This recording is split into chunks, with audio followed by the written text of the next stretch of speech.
अब याद करिए 2017 के पहले के उत्तर प्रदेश को हर दूसरे तीसरे दिन दंगा होता था। बहनों और भाइयों, इन दंगाइयों का उपचार ही डंडा है। बिना डंडे के मानेंगे नहीं। आप देख रहे होंगे बंगाल जल रहा है, वहां की मुख्यमंत्री चुप है, दंगाइयों को शांति दूत कहती है। अरे लातों के भूत बातों से कहां मानने वाले हैं।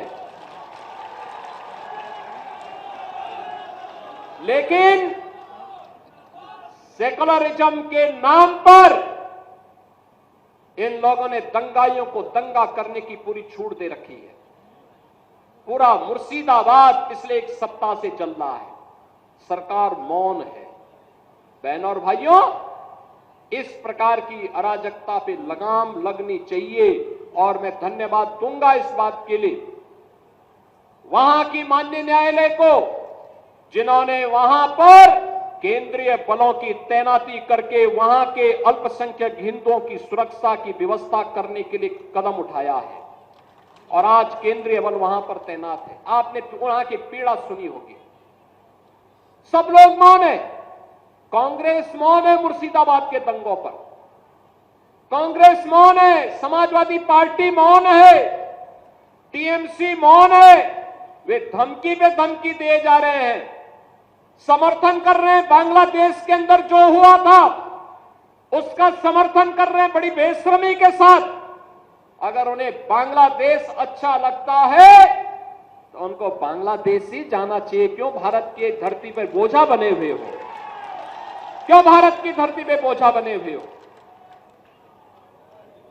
हम आभारी हैं प्रधानमंत्री मोदी जी के और गृह मंत्री अमित शाह जी के, जिन्होंने वक्फ संशोधन अधिनियम को पारित करके गरीबों की जमीनों पर, सार्वजनिक जमीनों पर पड़ने वाली डकैती पर लगाम लगाने का काम इस अधिनियम, संशोधन अधिनियम के माध्यम से पारित किया है। अब ये जमीन जो वापस आएगी, बहनों और भाइयों, इसमें हॉस्पिटल बनेंगे, इनमें गरीबों के लिए मकान बनेंगे, हाई राइज बिल्डिंग बनेगी, यहां पर स्कूल बनेंगे, विश्वविद्यालय बनेंगे, निवेश के लिए लैंड बैंक बनेगा। लेकिन किसी को जमीन पर कब्जा करके गुंडागिर्दी करने की छूट अब नहीं मिलेगी। इसलिए लोग परेशान हैं, क्योंकि जमीन के नाम पर जो लूट थी वह रुकने वाली है और उसलिए इन लोगों को परेशानी है।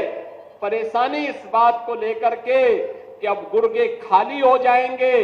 तो पहले जो जनता को लूटते थे, इनको अब भय है कि इनके द्वारा पाले गए गुर्गे कहीं भस्मासुर हुए तो कहीं अब इन्हीं को न लूटने लग जाएं। इनके द्वारा अकूत संपत्ति जो अर्जित की गई है उसी पर डकैती न डालने लग जाए।